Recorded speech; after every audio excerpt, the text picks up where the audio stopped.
everyone, welcome to the channel if you are new. This is my Chevy project that I've been working on for a little while, and today we are beginning the rear end. Yay! I'm going to be putting 411 gears made by Yoke. I'm going to be putting in a Detroit True Track. As you can see, I already got it up on stands. I'm going to be taking off the wheels and popping that cover off. I did do a service not that long ago and found that my ring and pinion are toast and my gov lock is toast as well for the G80. These are the new gears. Ring gear here, pinion gear here, 411 ratio. It's going to be much more efficient off the line than the stock 373s that are in it currently. I have my bearings and my races and everything for the rear end to do this job in that box there, made by Yoke as well. And here's the Detroit. It's the Detroit True Track. Now this LSD engages using worm gears instead of clutch packs, which make it a much more a structural LSD posi, as the clutch is called. So this is going to make engagement a lot more reliable, and I can thrash on this a lot heavier than any regular posi carrier could probably ever do. And also these guys are rebuildable as well. I mean, a lot of differentials are, but if you snap a worm gear or whatever from high torque, you can just replace them and it'll work perfectly fine. So we are beginning today with doing that. Man, this truck has come along and I am so excited. And there is an end goal. I'm gonna be putting in a turbo, building the motor, and this thing's gonna be an amazing truck. That is my plan. Starting with getting these gone. These wheels are ugly as heck. So I'm getting rid of these guys. Probably getting some black steelies. So yeah. But yeah, so today we are beginning with pulling the old carrier out and the old gears and checking over the axles, making sure that they're still stout. And yeah, there's a good amount of work ahead of us. So yeah, we will continue. So I did a rear end service about 200 miles ago, and this fluid's already dark. Man, yeah, this thing was shot. So next video is going to be me showing the magnet. Yeah, this is nice. So here's that magnet. 200 miles ago, I did a full service and cleaned this spotless. As you can see, there's quite a lot of metal has already come onto that. So yeah, it was pretty shot. So that's why we are doing this. Well, we've got the 10 bolt cover off the rear end, looking at the gov lock, and all this is coming out and going away. This is a 373 gov lock posi carrier assembly, and the 373s are going away. We're going to go with 411 gears and then a Eaton Detroit locker.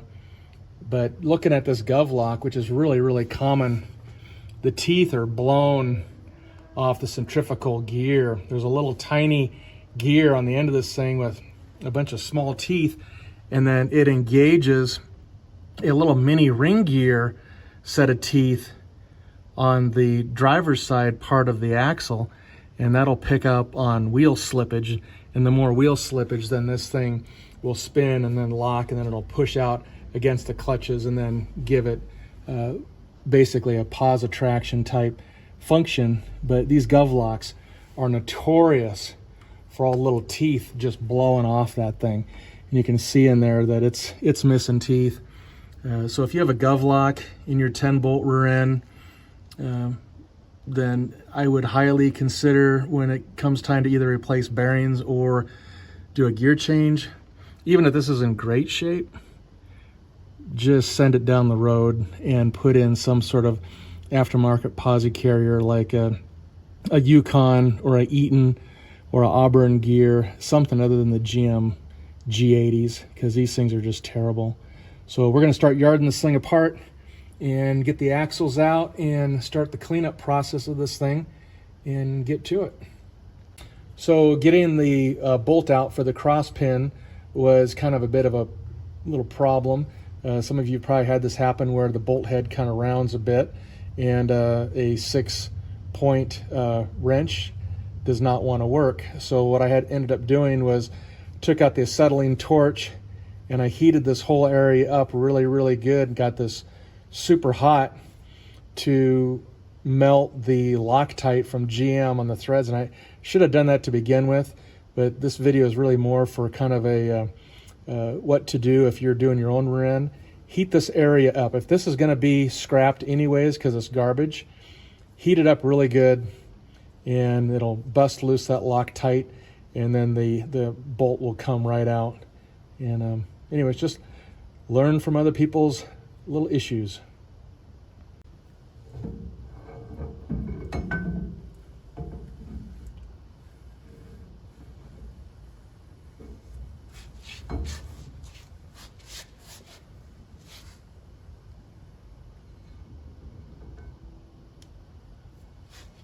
Oh yeah.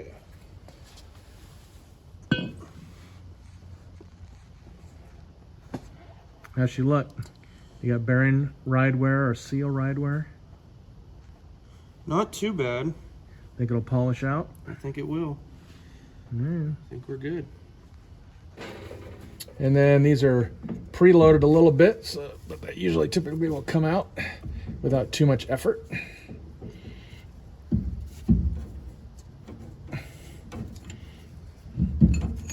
There's the shim, and there's the bearing cap, and the other shim is still in there.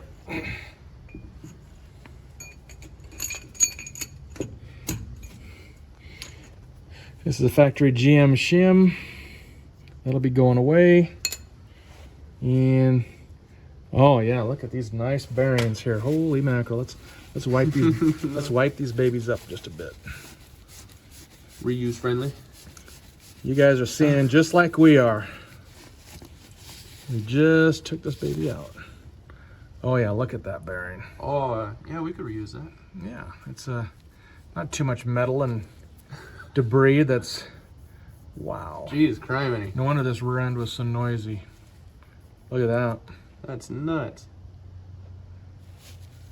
Yeah, so she either has not been serviced ever in its life, Which? or the miles that are on the clock on this thing just flat are saying that these bearings are worn out. But yeah. Well, So that's why she was noisy. 280K on the Odom. Can you focus in on there okay? Yeah. And that's not dirt, that is pits. So after pulling the carrier, we needed to pull the pinion gear. So we took the yoke nut off and took our drift and punched the pinion gear through and separated the yoke and the pinion gear from each other. And then had to collapse the pinion seal, and that sucker did not want to come off. It was happy in its little spot. Took quite a bit of work to collapse that guy, but finally got it collapsed and got the pinion bearing out. And so next up is to pull the pinion cones out for the bearings, the bearing cones, and the little notches there, as you can see at the far cone, there's a little notch in the tubing, and that's how you take these little cones out. You take a long extension or some sort of long drift or whatever you might have, and you punch right there at the back of the cone, and then they come right out. And there's another one on the other side there. So you just kind of work it back and forth, and then it'll come out even and not scratch anything. So that's what we're gonna do next, and then we're gonna be cleaning everything up. So we're going to begin removing the axle seal before we clean anything up. You want to find this lip here on the end of the axle tube. You want to put a nice, either a drift or a flathead screwdriver, anything that's kind of flat. You want to catch that edge of the seal, and then you want to come, you kind of want to lightly whack, kind of find the lip in that seal and kind of work it.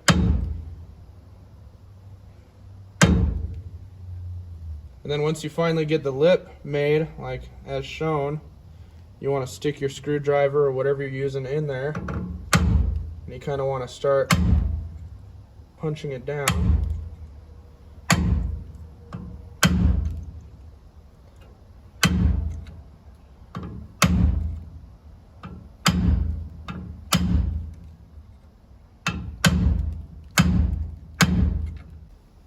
So once you get it collapsed about halfway, then if you take your screwdriver, you want to stick it between the bearing and the seal itself, and you're able to actually pry the seal out.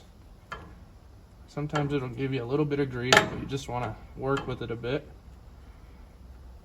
It will come out. There we go. There's the old seal out. There's your bearings. And looks like the bearing surfaces are in decent shape. Not brand new, but not replacement worthy. So We'll have to clean them and see. yeah, we'll clean them up and double check them and make sure that they're good and there's no pitting on any of the rollers. And then we'll continue on and then clean out the axle tubes and clean everything up for reassembly. So we'll keep on going. So we're cleaning out the axle tube, cleaning out the seal surface there, and we're using some brake clean, and we're spraying the inside of the seal surface as well as spraying the inside of the axle tube. We're kind of breaking up all the old oil that was inside there, and we'll be taking some shop towels, because shop towels, they don't leave lint like regular paper towels do. We're taking shop towels and we're going to be using a push stick, and we're going to ball up some shop towels to push through and clean out the inside of the axle tube. So it's going to be a little bit of work, but as soon as we're done, we'll show you guys. So it's very important to clean your axles when you're doing any rear end job and you're pulling these. Inspect them, make sure that the splines are all straight and not twisted, and check the condition of them. Typically the splines are not dug into, but it's always important to check and make sure they're not twisted, and then make sure to clean the axle where the axle and the tube kind of live with each other. Make sure it's all clean and spray it off. I'm using paint thinner for my first pass, and then I wipe it all down. And then I take brake clean and spray it all off, and then I take compressed air and then dry all the brake clean off, and then it turns out nice and clean. So just make sure you double check and you inspect and make sure your axles are good. And then when it's all clean, I'm gonna inspect where the bearing rides on the axle, and also check where the seal rides as well, and check where the C-clip is as well. It's very important. You want to make sure the C-clip did not dig into the axle, and you want to make sure the C-clip, when you slip it in there, there's not a bunch of play back and forth. So, but that's about it with these axles, and then we'll clean them up and then set them aside for us to install them. So you got the axle tube all cleaned out. Got all that black sludge cleaned up. There is a little bit left that I'm going to clean up, but not too bad. wanted to make sure that when the freshly cleaned axles go in, there's not a bunch of gunk left over in there from the old rear end. So it's pretty important to clean this out. Won't kill anyone, but it's important to make sure everything's cleaned up, especially with these bearings. You want to clean those up pretty good before you put the axles back in. So we're going to continue on. I'm going to clean that up a little more, but we're going to skip right to cleaning up the diff case. So we're cleaning up the center section of the differential, and it's very, very important that you, and I like to use brake cleaner, non-flammable. It works really good and liquefies all the grease and oil. But you definitely want to spray out all of the bearing cap threaded holes, and then we're going to hit all these with compressed air. And these little areas where the axle tube meets the differential, there's a little receiver flat spot in here, which is notorious for collecting all sorts of debris, little tiny pieces of metal. If you had a gov lock that came apart and chewed up, you'll have gov lock teeth all inside this little area. It's like a little natural receiver on both sides of the differential. And when I was spraying all this out and cleaning this out, on this side here, there was probably about 8 or 9 teeth and a couple really long teeth from the gov lock that had failed, and they were just sitting right in this little receiver where this tube goes into the diff. So once again, it's very important you spray all this out, hit everything with compressed air, clean all this really good where the races are going to be pressed in. Just make sure that it's absolutely spotless, and once again, hit it with air numerous times, because the last thing you want is any tiny little pieces of teeth or metal from a bearing or a gov lock failure to make it into your new carrier bearings or your pinion bearing. So anyways, we're going to move on to the next step. All right, well, I'm getting ready to put a little bit of my former gasket sealant on the inside of the lip here. I do this as kind of like a little bit of a backup to go along with the red coating that's on seals. Even though this is actually usually pretty darn good, sometimes the axle grease and the oil will wick past this, and you can actually get a little bit of weepage. So I like to put the sealant on the inside here as a backup, and all it does is just one more stopgap to prevent axle gear oil from leaking behind the seal, and then all of a sudden your brake shoes are covered in oil. We are going to press the bearing off the old pinion gear because I need to see what shims are underneath this bearing, if any, from GM. So I've got my splitter behind the bearing, got it all jigged up, and gonna see if she will separate nice and easy. You never know till you give it a shot. Sometimes they separate easy and sometimes they don't.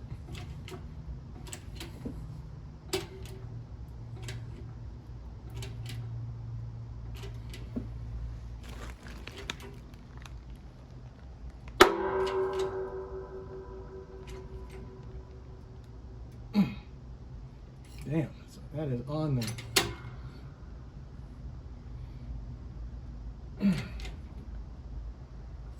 Well, she does not want to budge. See what I mean? So sometimes they go easy, sometimes they don't.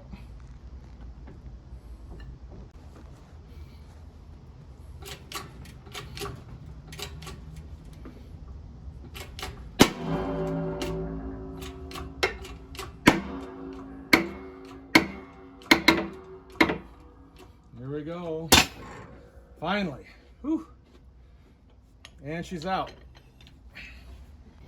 So I want to show you guys on the pinion bearing nearest the gear, the one that we pressed off was a narrow style roller, a taper roller, and the upgraded one that we're installing is a wider taper roller. So it actually has longer rollers, and the receiver races, they will fit right in to the inside of the housing, and the housing is actually machined deeper for this wider race versus the narrow one that came from GM. Once again, these are both Timkins. You can zoom in, there's Timken there, and there's Timken there. So they're both Timken, But like I say, this is going to carry a lot more load and take a lot more downward thrust versus the stock one that came in the rear end. And if some of you are wondering, well, hey, since it's longer rollers, it's not going to fit in the same distance. I got my dial indicator set up at 1 inch 50 thousandths, and it is exactly the same height. That's the heavy duty bearing, and then here is the stock one. So it'll fit in the exact same openings and take up the same amount of clearance,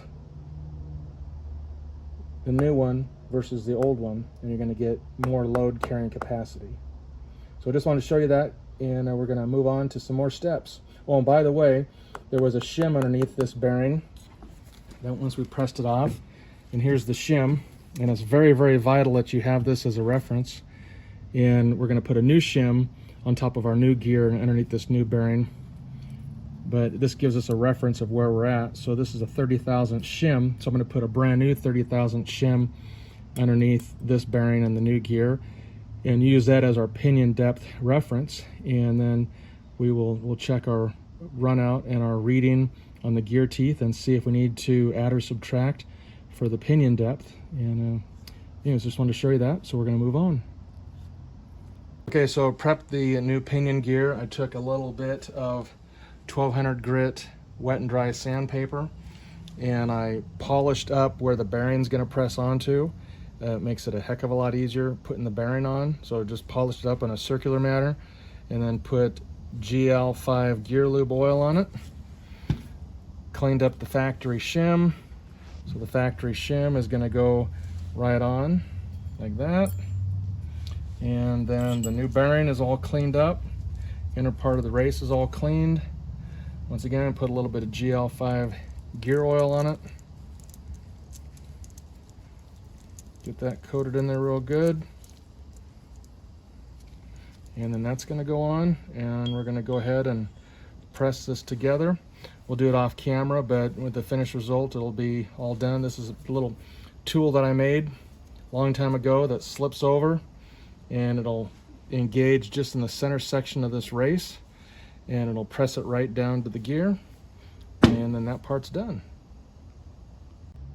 Okay, so got the bearing on, and once again, this is my little tool that I made. This works really, really good for a lot of different pinions. And what you do with this is you knock the gear, or excuse me, knock the bearing on. In this situation, it bottoms out. The little pinion threads bottom out here, so it only stopped right about there. What you do then is you take the old bearing, which you clean up, you flip it upside down, and then you put this on, and then you hit it, and this will then push that bearing on the whole rest of the way. And the nice thing is that once it's fully seated on the shim and on the pinion gear, it's not locked in place by the shoulder that this bearing rides on. So you can knock it on till it's fully seated, take it right off, and you are good to go. New bearing all installed and shim underneath, and she is ready to be installed in the rear end and verify the pinion depth. So continuing on. So wanted to show you something else here. So I like to use the crush sleeve eliminator, and this is the old crush sleeve that came off the old gear, and they've been around for 50 years, and GM and all sorts of manufacturers use them. I don't like the crush sleeve because they're a real bugger to crush them to get the preload correct for both bearings on the pinion gear. So I use the crush sleeve eliminator kit. And one thing you want to keep in mind is that these gears all have a radius, or a fillet if you want to call it, at the top here. These shims will not fit down correctly. If you put the shim down first, it's going to rock and it's not going to sit flush all the way down. So you want to put the hardened sleeve down first, and then any selective shims go on top of that when you're doing your assembly inside the rear end. But what you want to do for a benchmark to find out kind of where you need to be at with this is, and this is just a me thing, is you take and you mic out the thickness of this crush sleeve. And this one actually kind of varied a bit. It was not crushed equally, so part of it would mic out at 582 thousandths, and then another part of it would mic out at about 588 thousandths. I kind of split the difference and called it 585. Well, what I did was I took two selective shims that with the hardened sleeve and the shims mic out at 590, and that's going to give me a good reference, kind of a benchmark to start. And so I'll assemble the pinion gear, I'll measure the drag on the gears, or I'm sorry, the bearings themselves, and I want to kind of get in right about 24 inch-pounds, not foot-pounds, but 24 inch-pounds. And if it's too much or too little, I will add or subtract shims to get the required amount. So once again, if it's too much, then I will take away shims, and if it's too little, I will add shims, because I need to get that bearing drag between the bearing that sits here and the bearing that sits in the housing behind that seal, right at basically 2 foot-pounds of drag. So just wanted to show you that, and we're going to keep moving on. Well, we got the race installed in the housing, and so one of the little tricks that I will do to implement getting the race in, since I don't have a regular race set for the rear ends, is I will take my driver, which is, for transmissions, for bushings, and I will line up the race on this. So when the race is sticking out, I will line that up, and then I will line up my tool, and I will drive the race in as far as I can until it gets basically flush with the housing, but it still needs to be driven in further. Then what I'll do is I'll take the race and I'll flip it backwards, and I'll put my driver in there, and I'll line it up just like this, and I'll line the old race on top of the new one, and then I'll take the hammer and I'll just drive it right in, and I'll drive it until I hear that metallic noise, and then that tells me that the new bearing race is fully seated inside its bore. And before I even start driving in the race, I coat the machine bore of the housing with GL5 gear oil, and I'll take the new bearing race and I'll coat the outside of it with GL5, and that way everything just slides right in. And so I'm going to do the race behind the seal here in just a few minutes, and then we have the races all installed and making progress. So I wanted to show you something really quick here on the yoke. I ran this through the glass bead machine. This thing was just a rusty piece of iron. All the little saddles where the U-joint caps sat were all rusted up. So I just wanted to show you guys this. You want to make sure that before you do the install of your rear end, if you have access to a glass bead machine, clean it up. And then I put tape over the seal surface so that I wouldn't etch it. And once I was done with the glass bead, I peeled the tape off, and then I polished this with 1200 grit wet and dry sandpaper, and it gives it a nice new surface for the seal to ride on. And so that's pretty important. And also the main thing is you want to make sure the splines are totally clear, because you do not want interference when you're slipping this on the pinion stub. You want these splines to be clean and clear so that they can go right onto the splines, and you're not getting a false reading as you're setting the preload and doing the final assembly. So once again, just a little quick thing, and we're going to keep going on. Okay, so we got the ring gear ready to go on the carrier, and just wanted to show that the center machine section in here, it has quite a bit of part of the hardening process in the actual metal surface itself. So once again, I take a 1200 grit and I dunk it in a little bit of solvent, and I go all the way around this until I can just see the machine marks, and it gives it a nice polish, because before it is completely gray, just like this surface here. And this just makes it easier for it to slip on the register that's on the carrier itself. And this is your register on the carrier. So it's a pretty tight interference fit.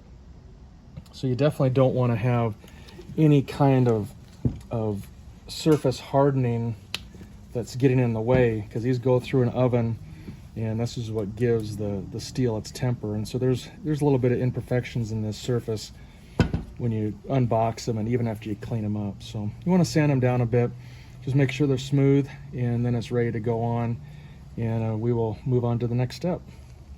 Okay, so I'm putting the ring gear on the carrier. Got it flipped upside down. Gonna bring it up. And you want to just get the bolts started. These are left-handed threads. So get them all in before you do any snugging, bringing that ring gear up. And we're going to be putting Loctite on these threads, red Loctite. But I'm just doing this for alignment reasons.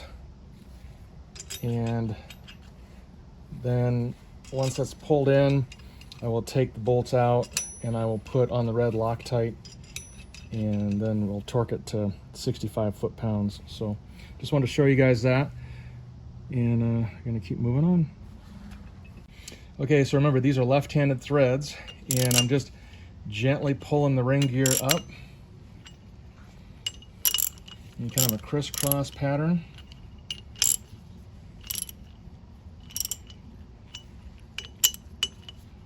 Making sure that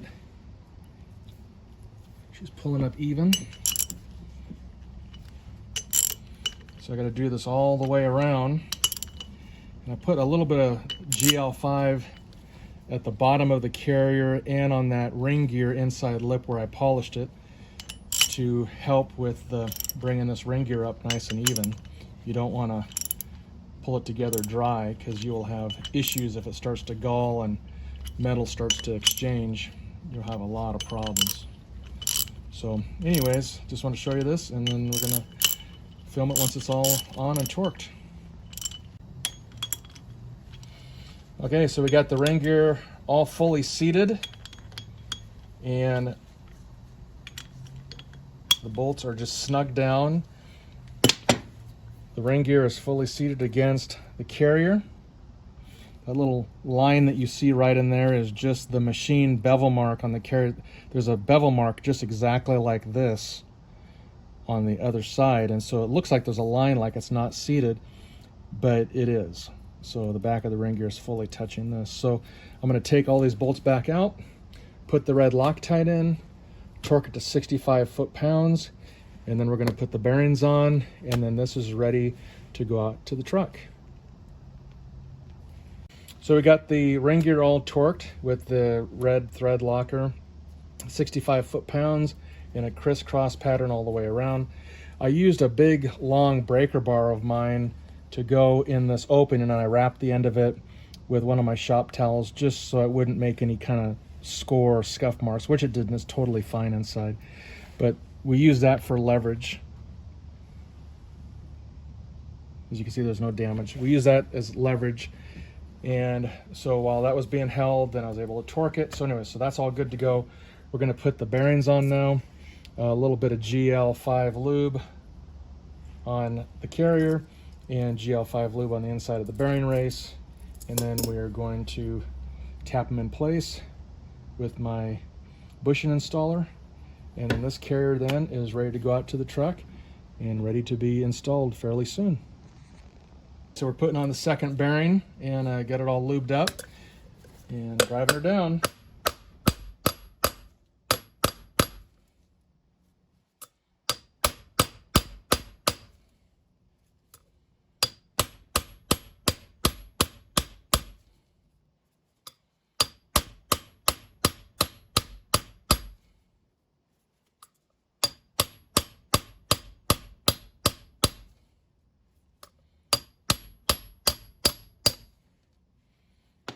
And then we got about a 1/16 of an inch more to go, and I pulled my little gear tool spacer out, and that'll just center right up over that, so we can just get the last little 1/16.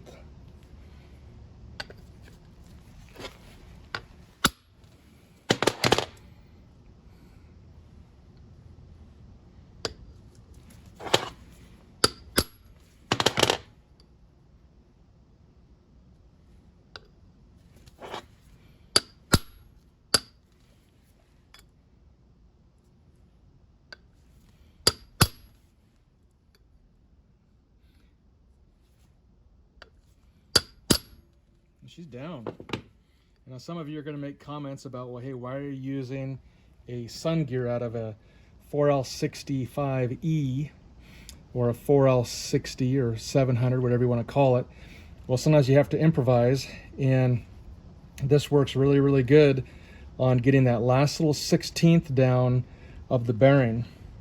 So I know there's all different kinds of pilots and different tools that some of you probably have out there, but this actually works really good, and it does not hurt the bearing. And this register here where the snap ring sat actually just fits perfectly right on top of the inner race. So you're not hitting the outer cage at all. You're only right on the inner race, and it works just great. Yeah, so anyways, there you go. The bearings are on. This is all put together, ready to go, and it's going out to the truck. So I want to show you guys something here on the side load carrier shims. And these are the old ones that came out of the old carrier. And basically what you want to do is you want to mic these out to kind of get a reference so you can set up the new shim packs for the new carrier. And this shim for the passenger side of the carrier, it mic'd out at 200 and almost 235 thousandths. And then the driver's side shim carrier, or shim for the carrier, mic'd out at almost 249 thousandths. And they're machined and tapered on one side that goes towards the axle tube. The flat side of these shims always faces towards the bearing cone in the race. So how you set these up is these new shim packs they're blank basically, and they have no shim on the inside of it. And you mic out the shim for a reference, and both of these empty shim packs mic'd out at 218 thousandths. And then there's a whole selection of assortment of shims, and you pick out the shim that when it's installed mics out at the old shim that you took out. So this mics out at 250 and the old one mic'd out at 248.5. And this gives you kind of a reference. And you do the same thing with the other shim pack, which in this case was for the passenger side. And this one actually took two different shims to equal the thickness, so that when it was stacked together, it came very, very close to what the old shim was on the passenger side. And the difference between these two is about 14 thousandths, and that's the amount of preload that you want to preload your bearing cones. So if you don't have enough preload, the bearings can whine and howl, and if you have too much, the bearings can whine and howl and have a short life. So this just kind of gives you a reference to install the new assembly in. And most likely these are going to come back out, and there's going to be different shims and thicknesses on both right and left. But it gives you a really, really good benchmark to at least start the assembly, and then you can kind of move forward or backwards from there. So I just wanted to show you really quick on how to set these up fairly quickly and efficiently, and we're going to continue on. Well, we got our pinion gear laid out. We're about to install and check the drag on the bearings. So when we put it in, we'll slide the pinion in, get the bearing in through the other side of the diff housing, and we'll put the yoke on, and then we'll tighten down the nut until it's just, you know, tight and snug, because we want to measure the drag, and we want to do 24 inch-pounds, which is 2 foot-pounds of drag. That's what we're aiming for these pinions. So we're going to do that, and we'll make another video soon.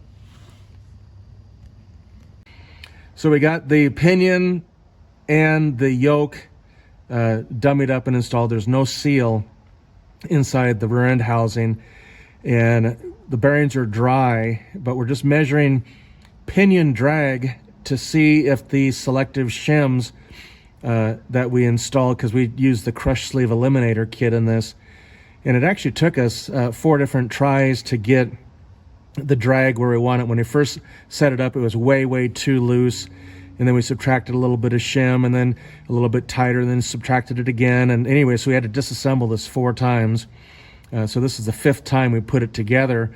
And so we actually, with the shim combinations, we actually have the drag pretty much, it's about, it kind of varies a little bit, but it's right around roughly 28 inch-pounds of drag. I really wanted it between 20 and 24, but we got about 28, and in some spots it kind of hits about 30 inch-pounds, a little bit here and there, but it was pretty consistent at 28.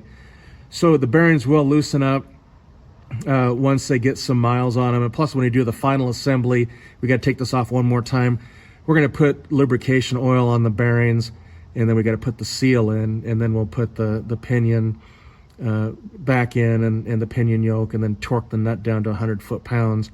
There's no crush sleeve to have to deal with once again, so we just torque the nut to 100 foot-pounds, and then it'll be done. But just kind of wanted to show you where things are at on this thing, and now we're going to put the carrier in and set the backlash and verify the pinion depth on this, so we can then take it all apart and then do a final assembly. So there you go. Okay, we got the carrier installed, just got it slid in place. Got the little bearing cones in here. Got the little shim packs we're gonna put in. The little preload shims. This is sometimes kind of a little pain because they want to slide around. Got that one in place. And then I got to get this other one over here in place. And then once we get this other shim pack installed on this side, we're going to put the bearing caps in and then just get a reading just to see where we're at with the whole tooth pattern. So we're going to do another video here in just a little minute. So we got the side carrier shims in and got the bearings for the carrier preloaded. Obviously slightly thicker bearings, slightly thicker shims to give about roughly 14 thousandths worth of preload on the carrier bearings. Got the indicator set up, and we've got it right at 5. Watch your light. And that's where we're at, is right at 5 thousandths. And I've checked it in 4 locations. So I checked it 180 degrees opposite of here, and then I checked it in the upper and the lower. So basically 90 degrees apart on every single one. And the indicator ranged from 4 thousandths to 5 thousandths all the way around. So it's extremely consistent. Now we're going to put the marking compound on the gears and on the ring gear teeth, I should say, and then check the pattern. And then that'll tell us if the backlash is okay, and that'll also tell us the pinion depth, if that's okay. And if it's all of that checks out good, then we'll disassemble everything and then do the final assembly and then fill it with oil. So that's just wanted to show you that really quick. So painting the teeth. And no, I'm not doing a Monet. I was being serious now. I paint 4 teeth, and then I will go and rotate it and do 4 more. And it'll just give me a good indicator of how she is setting. So I'm doing the coast side right now, and I'll do the drive here when I can see them a little better. So I'll kind of rotate this a bit.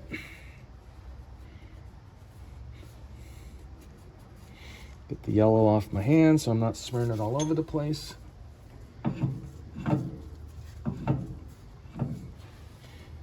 get the back side.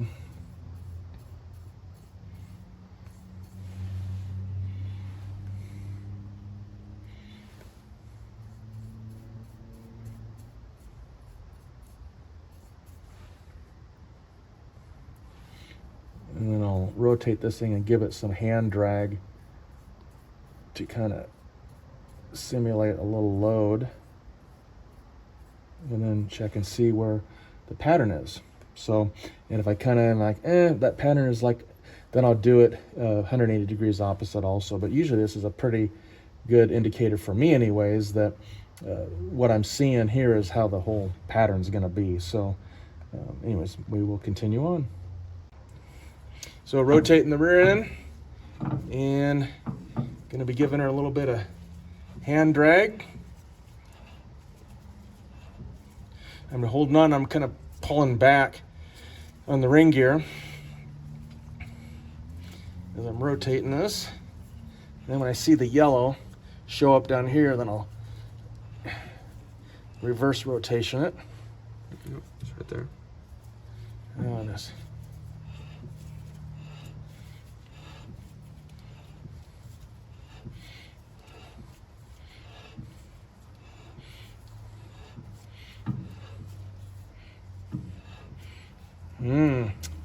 She's kind of a little bit out towards the edge. Not super bad, but anyways, I will scrutinize this and see what I think. So this is an additional video of what we'd recorded earlier. We kind of changed up a few things. In one of the other videos, I had the pinion drag at 30 inch-pounds. We ended up actually taking that all back apart again, changing the shims and getting the pinion drag down to 24 inch-pounds, which is ideal for the pinion drag and life of the bearings. So we changed that up, and then while we were changing that up, when we set the carrier back in, I opened the backlash up a little bit. The backlash was tight between, it was coming in between 4 and 5 thousandths. I changed it so that now it's right around 8 thousandths all the way around for the brand new Yukon ring and pinion gears. And then we also then rechecked the gear pattern teeth with the marking compound, and we're very, very happy. There's the coast side of the gear teeth, and the pattern is right in the middle. It's not too much heel, not too much toe. And then the drive side, which is a little more difficult to see, it's the same thing.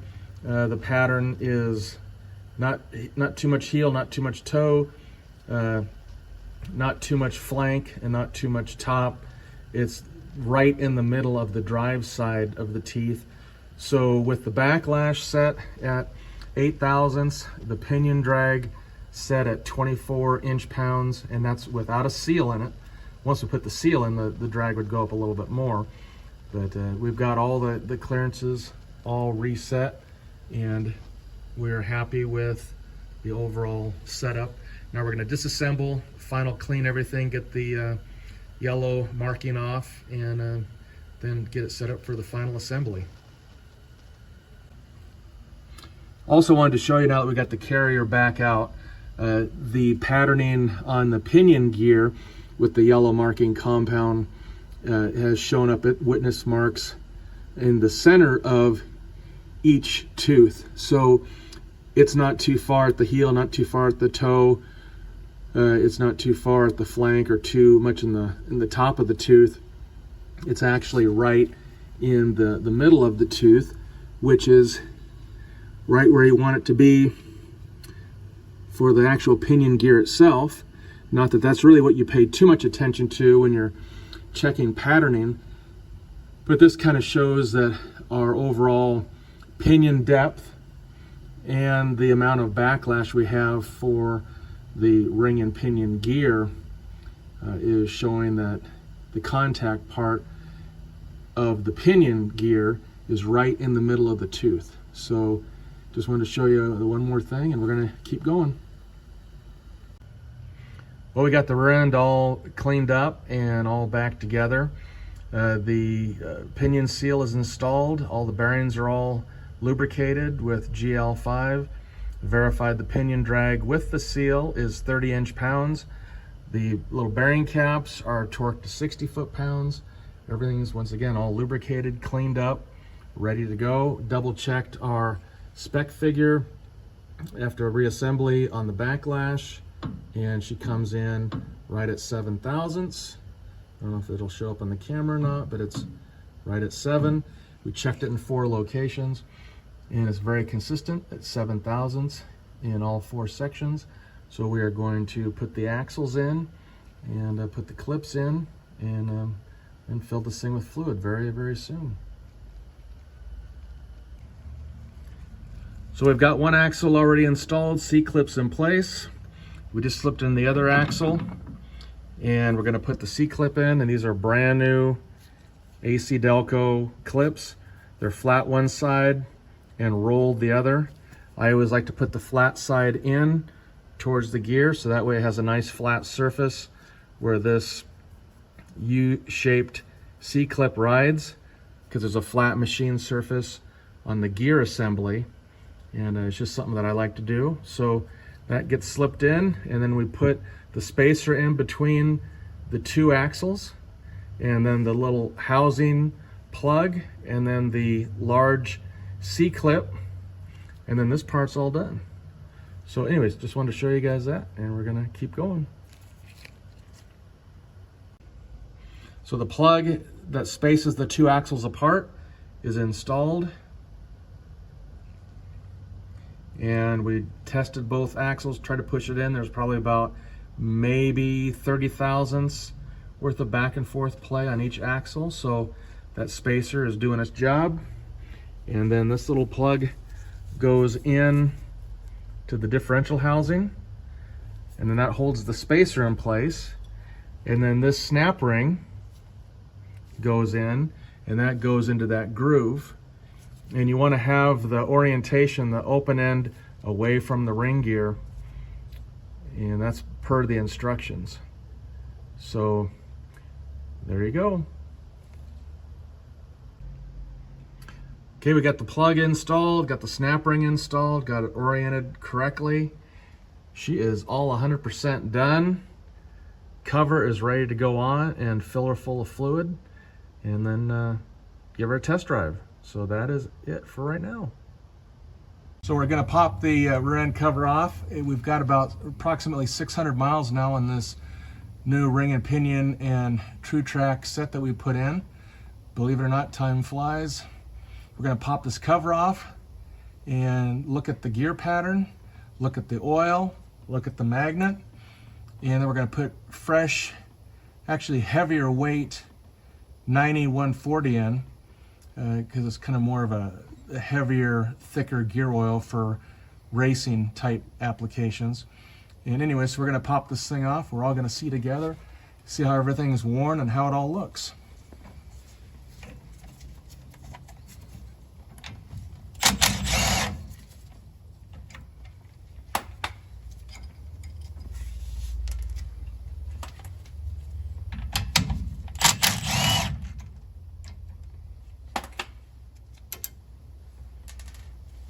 Okay, so here we go after see what 600 miles looks like. And that's always a good time to change the gear oil and get all the hardening and parkerizing that they put on the gears when they go through the heat treatment. You always want to do a gear oil change at about the 5 to roughly 700 mile mark. Clean it out really good and then put fresh oil in. It's highly advisable.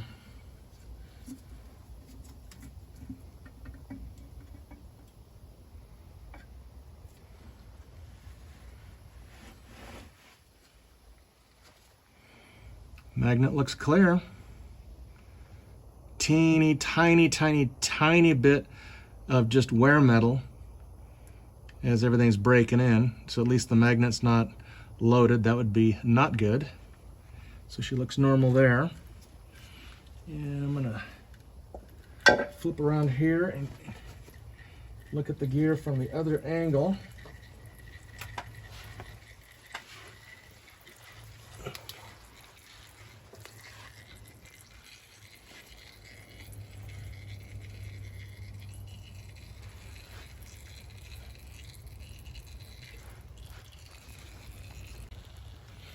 So I'm just going to rotate the carrier around and looking at the drive side.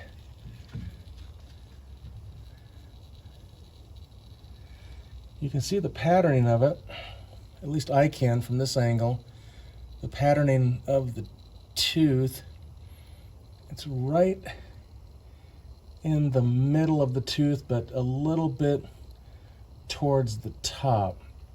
The heel and the toe look really good, and the base to top, it's just a little bit on the top side, but not bad.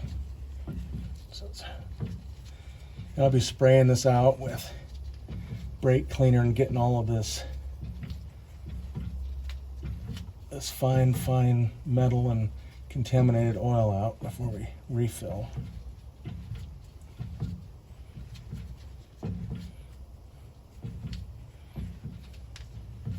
So everything looks good on the drive side. I don't see anything that's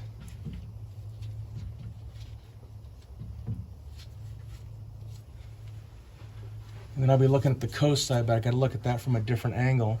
And like I said, I'll be spraying all this out. And everything looks really, really good. So we will do another vid here once it's all cleaned up and ready for the cover to go on. But yeah, I'm happy with the break-in of this new ring and pinion and Eaton True Track that we put in. Everything looks really good. So we got the rear end all sprayed out with brake cleaner, thoroughly sprayed, rotated it numerous times. I checked all of the drive side of the ring gear teeth and the coast side, every single tooth all the way around. The pattern looks great. I did not hook a dial indicator back up, but the play back and forth, just kind of going off a feel, is right in the zone of where we set it up at, which was right around 7 thousandths of an inch. Once again, just kind of going off a feel on this, but everything looked great. The magnet didn't have any debris on it. And so we're going to be putting the cover on and then filling it full of GL5 Racing 140. And just wanted to show you guys how this thing looked after 500 to 600 miles. Alrighty, thanks.